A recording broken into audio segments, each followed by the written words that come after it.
আসসালামু আলাইকুম। আজ আমি আপনাদেরকে দেখাবো সেলরের সাথে আপনারা কিভাবে কলি জয়েন করবেন। কলির কতটুকু চওড়া মাপ নিবেন, কতটুকু লম্বার মাপ নিবেন তা এই ভিডিও দেখে শিখে নিতে পারবেন। বিশেষ করে নতুন যারা সেলাই কাজ শিখতেছেন তাদের জন্য এই ভিডিওটি খুবই উপকারী।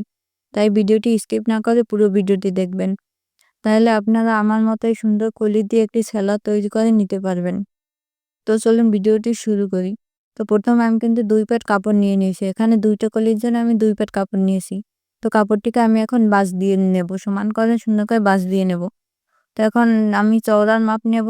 তো আমি চওড়া ৩ ইঞ্চি নিয়েছি। এখানে ৩.৫ থেকে ৪.৫ ইঞ্চির পরিমাণ নিলেও হবে। তো আমি যার জন্য তৈরি করব তার জন্য আমি এখানে ৩ ইঞ্চি ২ সুতা পরিমাণ নিয়ে নিয়েছি। তো সুন্দর করে দাগ দিয়ে নিলাম। তো আমি এখন লম্বার মাপ নেব। তো লম্বা আমি এখন ৭ ইঞ্চি নেব। তো আপনারা যার মেজারমেন্ট অনুযায়ী লম্বা মাপটা নিয়ে নেবেন। ৭, ৮ ইঞ্চি, ৯ ইঞ্চি পর্যন্ত নিতে পারবেন। তো এই দাগ বরাবর আমি এখন ফিতাটি ধরে সুন্দর করে একটি মার্জিন টেনে নেব। আর কোনাকুনিভাবে একটি মার্জিন টেনে নিয়েছি। তো আমি এখন কাটিং করে নেব।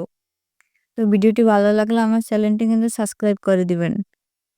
তো আমার কিন্তু কাটিং করা শেষ। তো দেখুন এখানে আমি ২ টা পার্ট কাটিং করে নিয়েছি। তো আমি এখন সেলোয়ারের সাথে জয়েন করে আপনাদের দেখাবো। আশা করছি এ পর্যন্ত সবাই বুঝতে পেরেছেন। আর না বুঝলে অবশ্যই আমাকে কমেন্ট করে জানাবেন। কারণ দেখুন সেলোয়ার কাপড়টি এক পাশ থেকে মেলে নিয়েছি। তো এক সাইডে হাইয়ের এক সাইডে থেকে আমি কিন্তু কলি কাপড়টা আগে জয়েন করে নেব। তো দেখুন সেলোয়ারের যে মাথা আছে সেই মাথা থেকে নিচে আমি কিন্তু 1/2 ইঞ্চি পরিমাণ কলি কাপড়টা বাদিয়ে দিয়েছি। এতে কি হবে, আমাদের কলি কাপড়টা সুন্দর করে সেলোয়ারের সাথে মিশে যাবে। তা 1/2 ইঞ্চি বাদিয়ে দেওয়ার কারণে আমাদের কলি কাপড়টা কিন্তু সেলাই দিতে সুবিধা হবে। তো আমি কিন্তু কলির কাপড়টা রেখে এখন সেলাই দিয়ে নিচ্ছি। অবশ্যই আপনারা ডাবল সেলাই দিয়ে নেবেন। তো একটি পাশে আমাদের কলির কাপড়টা সেলাই দেওয়া শেষ। তো একই পাটে কিন্তু আমি ২ টা কলি জয়েন করে নেব। তো অন্য পাটে আমি আরেকটা কলি সেলাই করে নেব। তো আমাদের কিন্তু সেলোয়ারের কাপড়টা কিন্তু সোজা সাইডে আছে। আর কলির কাপড়টা যেহেতু এক কালার কাপড়, তো এক সাইড নিলেই হবে। তো সেলাই সুবিধার্থে নিচ থেকে আমি সেলাই দিয়ে নেব। তো আমার সেলাই দেওয়া শেষ। তো একই পাটে কিন্তু আমি ২ টা কলি জয়েন করে নিয়েছি। দেখুন সুন্দর করে কিন্তু আমি জয়েন করে নিয়েছি। তো এখন আমাদের সেলার যে আরেকটি পার্ট আছে, সেই পার্টটা এখন উপরে বসিয়ে দিয়ে নিচের পার্টটা কিন্তু আমাদের সোজা সাইডে আছে। উপরের পার্টটা একদিকে নিলেই হবে। তো উপরের পার্টটা নিচের পার্টের উপর বসিয়ে আমি এখন হাইটে সেলাই দিয়ে নেব। সেলাইটা অবশ্যই দেখে নিতে হবে। তো আমার যেখান থেকে আমাদের কলি কাপড়টা শুরু হয়েছে তার নিচ বরাবর আমি 1/2 ইঞ্চি দাগ দিয়ে নিয়েছি। 1/2 ইঞ্চি পর্যন্ত সেলাই দেওয়া শেষ হলে আমাদের সালোয়ারের কাপড়টা ঘুরিয়ে কলি কাপড়ের সাথে জয়েন দিয়ে নেব।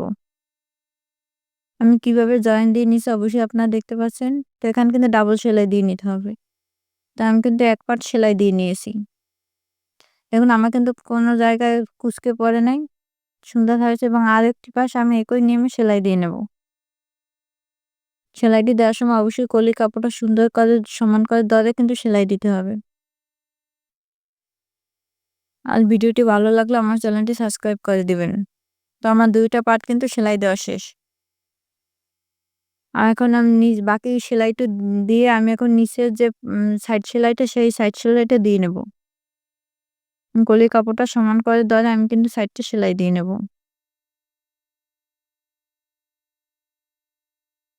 তো আমার সাইডটা সেলাই দেওয়া শেষ। তো দেখুন কলির কাপড়টা কিন্তু ২ টার দিক সমান আছে।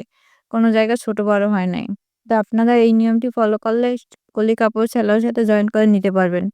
আল্লাহ হাফেজ।